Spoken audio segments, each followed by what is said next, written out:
Currency markets are sending some important warning signals about global growth and inflation coming from movements in the Chinese yuan, euro, and Japanese yen. Recent yuan depreciation from a long period of stability is signaling that the Chinese economy may be slowing more than has been anticipated. COVID-related lockdowns of entire cities have weakened the economy, and export demand for Chinese goods may be decelerating as the US and Europe exit the pandemic and shift consumption patterns back towards services and away from goods that China produces.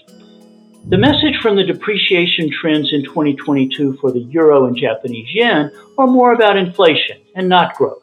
Monetary policy differences are in the spotlight. The Federal Reserve has moved first to raise rates and plans to shrink its balance sheet. The European Central Bank, or ECB, still has negative short-term interest rates. The Bank of Japan is keeping its whole yield curve under tight control, with bond yields not far above zero. Now, currency weakness can be a transmission conduit for importing inflation from the strong currency country.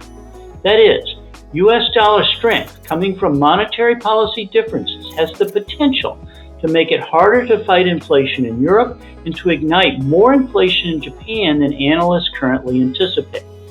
So far, the ECB and Bank of Japan have chosen to tolerate currency depreciation rather than move away from their current interest rate policies and follow the Fed's lead in raising rates.